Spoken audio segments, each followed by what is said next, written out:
Bhojpuri actress Akshara Singh ने प्रशांत किशोर के जनसुराज आंदोलन को ज्वाइन कर लिया है। अपने पिता इंद्रजीत सिंह के साथ उन्होंने सदस्यता ग्रहण की। छठ पूजा के बाद उन्होंने पीके से मुलाकात की थी।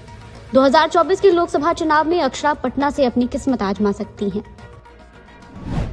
भोजपुर में एक हवलदार के बेटे की गोली मारकर हत्या कर दी गई। पुलिस ने दलपतपुर नदी से शव बरामद किया है। मृतक की पहचान नागेंद्र सिंह के बेटे ओमकेश के रूप में की गई है। सीने में गोली मारने के बाद शव जलाया गया था। बॉडी पूरी तरह से नहीं जली तो उसे बोरी में भरकर नदी में फेंक दिया गया। लालू यादव जिंदाबाद। मधेपुरा में यादव महासभा के शताब्दी समारोह में हंगामा हो गया। मामला तब बिगड़ गया जब एक युवक ने लालू यादव जिंदाबाद के नारे लगाने शुरू कर दिए। इससे नाराज होकर जाप सुप्रीमो ने माइक फेंक दिया और मंच से उतर गए। जाप कार्यकर्ताओं ने नारे लगाने वाले की जमकर पिटाई कर दी। औरंगाबाद में जेडीयू के नेता रुपेश चौधरी को नक्सलियों ने परिवार समेत जान से मारने की धमकी दी है। घर के पास फेंके गए पर्चे में धान की फसल काटने पर परिणाम भुगतने की बात लिखी गई है। ट्रैक्टर फूंकने और घर उड़ाने की भी धमकी दी है। ये मामला देव थाना क्षेत्र के सरबबिघा गांव का है। बगहा के लक्ष्मीपुर गांव में सियारों के झुंड ने गन्ने के खेत में काम कर रहे मजदूरों पर हमला कर दिया। बच्चे समेत आधा दर्जन लोगों को काट लिया। एक महिला का जबड़ा टूट गया है। सभी को जीएमसीएच में भर्ती करवा दिया गया है। नीतीश सरकार के 75% आरक्षण के फैसले को पटना हाईकोर्ट में चुनौती दी गई है। याचिकाकर्ता ने इसे मौलिक अधिकारों का हनन बताया है। 9 नवंबर को विधानमंडल ने आरक्षण संशोधन बिल को सर्वसम्मति से पास किया था। राज्यपाल की सहमति के बाद प्रदेश सरकार ने इसे लागू कर दिया है। समस्तीपुर में पुलिस के सामने एक युवक की हत्या का मामला सामने आया है। मृतक की पहचान सोनू कुमार के रूप में की गई है। सोनू का सौतेले भाइयों से विवाद चल रहा था। परिजनों ने पुलिस पर पैसे लेकर हत्या करवाने का आरोप लगाया है। खगड़िया में रिफाइंड ऑयल लूटने की होड़ मच गई। नेशनल हाईवे 31 पर ट्रक पलटने के बाद महिलाएं, बच्चे जमीन पर बिखरा तेल लेकर भागने लगे। जिसके हाथ में जो बर्तन आया उसी से तेल भर लिया। मौके पर पहुंची पुलिस ने सभी को हटाया। ट्रक कोलकाता से मोतिहारी जा रहा था। औरंगाबाद में 4 सहेलियों ने एक साथ जहर खा लिया। इलाज के दौरान 2 की मौत हो गई। 2 की हालत गंभीर बनी हुई है। लड़कियों ने जहर क्यों खाया है इसकी जानकारी परिजनों को भी नहीं है। ये मामला कुटुंबा थाना क्षेत्र के संडा बाजार का है। बिहार में ठंड के साथ कोहरा भी बढ़ने लगा है। पटना में विजिबिलिटी कम होने की वजह से 12 फ्लाइट्स लेट हो गई। पहली फ्लाइट सुबह 10:05 पर आई। अगले 2 दिनों में न्यूनतम तापमान में 2 से 3 डिग्री सेल्सियस की वृद्धि हो सकती है। अनुसूचित जाति, अनुसूचित जनजाति, पिछड़ी और अति पिछड़ी जातियों का आरक्षण 65% किए जाने के राज्य सरकार के फैसले को पटना हाईकोर्ट में चुनौती दी गई है। नमन श्रेष्ठ और गौरव कुमार की ओर से दायर जनहित याचिका में नीतीश सरकार के फैसले को मौलिक अधिकारों का उल्लंघन बताया गया है। इस जनहित याचिका में इन संशोधनों पर रोक लगाने की मांग की गई है। याचिका में कहा गया है कि ये संशोधन जाति सर्वेक्षण के आधार पर किया गया है। इन पिछड़ी जातियों का प्रतिशत इस जातिगत सर्वेक्षण में 63.13% था, जबकि इनके लिए आरक्षण 50% से बढ़ाकर 65% कर दिया गया है। राज्य सरकार ने गर्मी के मौसम में पशुपालकों को प्रति लीटर दूध पर 3 रुपए अनुदान देने का निर्णय लिया है। पशु और मत्स्य संसाधन विभाग ने कहा है कि यह अनुदान उन पशुपालकों को मिलेगा जिन्होंने दुग्ध सहकारी समिति के जरिए दूध बेचा है। पशुपालकों को अप्रैल से जून के बीच 91 दिनों का भुगतान किया जाना है। इसके लिए विभाग ने लगभग 10 करोड़ रुपए स्वीकृत किए हैं। गर्मी के दिनों में तापमान बढ़ने के बाद हरे चारे की कमी के कारण दूध उत्पादन में कमी को देखते हुए विभाग ने यह फैसला किया है।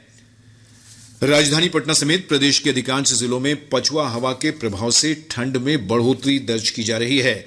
मौसम विभाग के अनुसार पिछले 24 घंटों के दौरान भागलपुर के सबौर और रोहतास के डेहरी में न्यूनतम तापमान 12 डिग्री सेल्सियस दर्ज किया गया। मौसम विज्ञान केंद्र पटना के वैज्ञानिक कुमार गौरव ने अगले 24 घंटों के दौरान राज्य के उत्तर पश्चिम और दक्षिण पश्चिम भागों के कुछ स्थानों पर हल्की वर्षा का पूर्वानुमान व्यक्त किया है।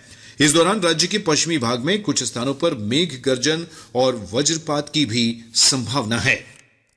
अगले 24 घंटों के दौरान राज्य के उत्तर पश्चिम एवं दक्षिण पश्चिम भाग के पश्चिम चंपारण, गोपालगंज, सीवान, सारण, बक्सर एवं कैमूर जिलों के 1 या 2 स्थानों में हल्की वर्षा होने की संभावना है। राज्य के अधिकांश भागों में सुबह के समय धुंध छाए रहने का पूर्वानुमान है। ठंड के आगमन के साथ ही राज्य में डेंगू मरीजों की संख्या में क्रमिक रूप से गिरावट का सिलसिला शुरू हो गया है। स्वास्थ्य विभाग के अनुसार पिछले 24 घंटे के दौरान राज्य में डेंगू के 28 नए मामले मिले हैं।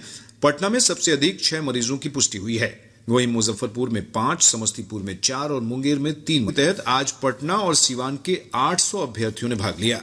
अग्निवीर योजना के तहत आयोजित इस रैली में जनरल ड्यूटी, क्लर्क, टेक्निकल और ट्रेड्समैन वर्ग के लिए भर्ती 30 नवंबर तक चलेगी। कल अग्निवीर टेक्निकल श्रेणी के लिए दानापुर भर्ती कार्यालय के अंतर्गत आने वाले सभी 7 जिलों के युवक फिजिकल फिटनेस टेस्ट में शामिल होंगे। देश के प्रथम राष्ट्रपति डॉक्टर राजेंद्र प्रसाद की जयंती पर बिहार विद्यालय परीक्षा समिति इंटरमीडिएट और मैट्रिक परीक्षा के 120 शीर्ष प्रतिभावान विद्यार्थियों को सम्मानित करेगा। बोर्ड 3 दिसंबर को डॉक्टर राजेंद्र प्रसाद की जयंती को मेधा दिवस के रूप में मनाता है। इस अवसर पर बोर्ड की ओर से मैट्रिक और इंटर की वार्षिक परीक्षा के उत्कृष्ट संचालन में सर्वश्रेष्ठ योगदान देने वाले जिला पदाधिकारियों और जिला शिक्षा पदाधिकारियों को भी पुरस्कृत किया जाएगा। अरवल जिले में 30 नवंबर को दिव्यांग रोजगार मेले का आयोजन किया गया है। जिला नियोजन पदाधिकारी ने बताया कि शिविर में जिले के दिव्यांग अपना निबंधन कराकर रोजगार और मार्गदर्शन प्राप्त कर सकते हैं। भोजपुरी अभिनेत्री अक्षरा सिंह प्रशांत किशोर की पार्टी जन सुराज में शामिल हो गई हैं। आज पाटलिपुत्र कॉलोनी स्थित जन सुराज के कार्यालय में अक्षरा सिंह को पार्टी की सदस्यता दिलाई गई। शेखपुरा जिले के बरबीघा वारिसलीगंज रोड पर सड़क दुर्घटना में मोटरसाइकिल सवार एक युवक की मौत हो गई, जबकि एक अन्य गंभीर रूप से घायल हो गया। तिलका मांझी भागलपुर विश्वविद्यालय के 10 स्वयंसेवक और सेविकाओं का चयन पश्चिम बंगाल में 29 नवंबर से 5 दिसंबर तक होने वाले राष्ट्रीय एकता शिविर के लिए किया गया है। बेगूसराय में चल रहे राज्य स्तरीय बालिका विद्यालय ताइक्वांडो खेल प्रतियोगिता में नवादा की खिलाड़ी अनुष्का कुमारी ने रजत पदक जीतकर जिले का गौरव बढ़ाया है। सहरसा सदर थाना क्षेत्र के सिमराहा वार्ड नंबर 4 स्थित रेलवे लाइन के किनारे पुलिस ने छापेमारी कर 100 लीटर शराब, पिस्तौल और कारतूस के साथ 4 कारोबारियों को गिरफ्तार कर लिया। किशनगंज में बीएसएफ जवानों ने सीमा पर छापेमारी कर एक बांग्लादेशी सहित 2 भारतीय तस्करों को गिरफ्तार किया है। और अब अंत में मुख्य समाचार। केंद्र सरकार ने आयुष्मान भारत स्वास्थ्य और आरोग्य केंद्रों का नाम बदल दिया है। अब इसे आयुष्मान आरोग्य मंदिर के नाम से जाना जाएगा। साथ ही इन केंद्रों की नई टैगलाइन आरोग्य परमम धनम होगी। स्वास्थ्य मंत्रालय ने इस संबंध में सभी राज्यों और केंद्र शासित प्रदेशों को पत्र भेजा है। पत्र में सभी राज्यों को आयुष्मान भारत स्वास्थ्य और आरोग्य केंद्र पोर्टल पर नए नाम वाले प्राथमिक स्वास्थ्य केंद्रों की तस्वीरें अपलोड करने का निर्देश दिया गया है। मुख्यमंत्री नीतीश कुमार ने कहा है कि दरभंगा के शोभन में एम्स बनाने को लेकर केंद्र सरकार से मंजूरी मिल गई है। मुख्यमंत्री आज लहरियासराय स्थित दरभंगा मेडिकल कॉलेज अस्पताल डीएमसीएच में 2742 करोड़ रुपए की लागत से कई योजनाओं का उद्घाटन और शिलान्यास कर रहे थे। डीएमसीएच में आयोजित कार्यक्रम के बाद पत्रकारों से बातचीत में मुख्यमंत्री ने कहा कि पटना के बाद शोभन में बनने वाले एम्स से दरभंगा शहर का विस्तार भी होगा। मुख्यमंत्री ने कहा कि डीएमसीएच का और विस्तार किया जा रहा है। उन्होंने कहा कि यहां पहले से 400 बिस्तरों का अस्पताल बना हुआ है। उन्होंने कहा कि बिस्तरों की संख्या 2500 हो जाने पर इलाज और मेडिकल की पढ़ाई बेहतर ढंग से हो सकेगी। कार्यक्रम में उप मुख्यमंत्री तेजस्वी प्रसाद यादव, समाज कल्याण विभाग के मंत्री मदन सहनी और डीएमसीएच के चिकित्सकगण समेत अन्य गणमान्य लोग शामिल हुए। आज कार्तिक पूर्णिमा है। इस बार कार्तिक पूर्णिमा कृतिका नक्षत्र के साथ शिव योग और सर्वार्थ सिद्धि योग में मनाई जा रही है। इस अवसर पर श्रद्धालुओं ने गंगा, कोसी, गंडक और बागमती समेत राज्य की अन्य पवित्र नदियों में पवित्र स्नान किया। सारण जिले में गंगा और गंडक नदियों के प्रसिद्ध संगम कोनहारा घाट पर स्नान के लिए लाखों की संख्या में श्रद्धालुओं की भीड़ उमड़ी। पटना शहर के विभिन्न गंगा घाटों, बेगूसराय के सिमरिया घाट, बक्सर के रामरेखा घाट, शिवहर के बेलवा और डुब्बा घाट पर भी बड़ी संख्या में लोगों ने आस्था की डुबकी लगाई। श्रद्धालुओं ने मंदिरों में पूजा पाठ कर दान पुण्य भी किया। बेगूसराय में पिछले 1 महीने से चल रहा प्रसिद्ध कार्तिक कल्पवास मेला भी आज समाप्त हो गया। प्रशासन की ओर से नदी घाटों पर सुरक्षा के व्यापक इंतजाम किए गए थे। इधर बेगूसराय में स्नान के दौरान सिंघौल थाना क्षेत्र के रचियाही गांव निवासी एक युवक की डूबने से मौत हो गई।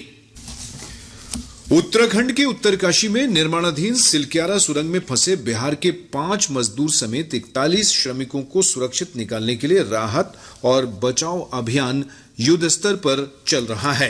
राष्ट्रीय आपदा प्रबंधन प्राधिकरण के सदस्य लेफ्टिनेंट जनरल सैयद अता हसनैन ने बताया कि सुरंग के अंदर डाले गए पाइप में फंसे ऑगर मशीन को प्लाज्मा कटर से काटकर पूरी तरह बाहर निकाला जा चुका है। उन्होंने कहा कि जल्द ही मैनुअल ड्रिलिंग शुरू की जाएगी।